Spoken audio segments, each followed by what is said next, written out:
নিজের ভাগ্নের বাইক চুরি করে অন্যের কাছে বন্ধক, থানায় অভিযোগ জমা পড়তেই গ্রেপ্তার মামা।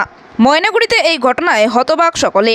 ময়নাগুড়ি ব্লকের খাগড়াবাড়ি 2 নং গ্রাম পঞ্চায়েতের নীরেন্দ্রপুর এলাকার ঘটনায় নিন্দা সরব হয়েছেন প্রতিবেশীরা। জানা গিয়েছে, ভাগ্নের অবর্তমানে গত কয়েকদিন আগে সুরেশ সরকার তার আপন ভাগ্নে প্রদীপ সরকারের বাড়ি থেকে ভাগ্নের বাইকটি নিয়ে আসে, অন্য জায়গায় বন্ধক রেখে দেয়। এরপর ভাগ্নে তার মামাকে বাইকটির কথা জিজ্ঞাসা করলে মামা সবসময় এড়িয়ে চলে, এমনকি বাইকটি কোথায় আছে সে জানে না বলে স্বীকার করে। এরপর প্রদীপ সরকার ও তার পরিবারের সদস্যরা বৃহস্পতিবার ময়নাগুড়ি থানায় অভিযোগ জমা করতে কয়েক ঘন্টার মধ্যেই মামাকে গ্রেপ্তার করে বাইকটি উদ্ধার করে পুলিশ। প্রতিবেশীরা জানান, এই ঘটনা তারা কোনোদিন শোনেনি, এবারই প্রথম যে নিজের মামা তার ভাগ্নের বাইক চুরি করে অন্যের কাছে বন্ধক রাখে।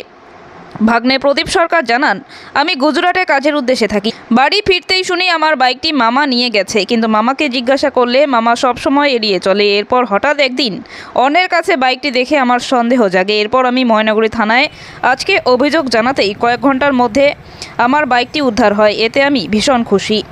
ওই এলাকার বাসিন্দা যতীন রায় নামে এক ব্যক্তি জানায়, এরকম ঘটনা এই প্রথম শুনলাম যে নিজের মামা ভাগ্নের গাড়ি চুরি করে। আর এই ঘটনা জানাজানি হতেই শোরগোল পড়ে যায় এলাকায়। আমার নাম যতীন রায়।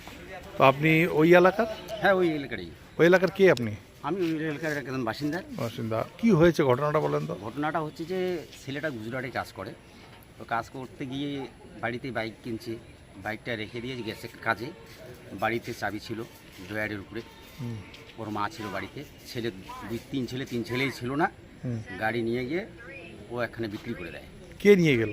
ওর মামা সুরেশ। হ্যাঁ, কার গাড়ি নিল? ওর ভাগ্নার। আচ্ছা, ছোট ভাগ্নার গাড়ি। ওর নাম কি? ওর নাম হচ্ছে বাবু, তোর নাম কি?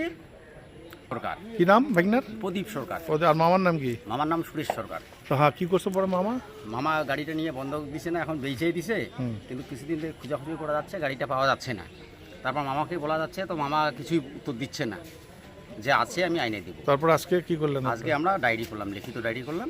তারপরে পুলিশ ধামাধাম উদ্ধার করছে। এটা দেখে ভালো লাগলো যে এত তাড়াতাড়ি যে কাজটা হয়ে গেল, এটা দেখে আমাদের খুব খুশি। মানে পুলিশকে ধন্যবাদ জানাই। তো বললাম যে এই যে ভাগনার মোটরসাইকেল চুরি করে যে মামা বিক্রি করলো, এরকম করে শুনছেন ঘটনা? না, এটা ন্যাক্কারজনক ঘটনা। এটা সমাজে কখনো শোনা যায় না, তো এই প্রথম শুনলাম যে ভাগনার গাড়ি মামা বিক্রি করে চুরি করে। কোথায় বাড়ি আপনাদের? বানিয়াবাড়ি। ওটা কোন জায়গা? নীরেন্দ্রপুর। আচ্ছা, কি হয়েছিল আপনার ছেলের? কি হয়েছে? আমার ছেলে বাইরে গেছিল গুজরাট। আচ্ছা। গুজরাটে গেছে, ঘরের মধ্যে বাইকটা আমি আবার শুয়ে রয়েছি। তখন আমাকে বলতেছে যে বাইকটা নিই। আমি না, বাইকটা নিস না। ও কী করলো, তখন ঘুরে যায়, আবার বাইকটা নিয়ে আই।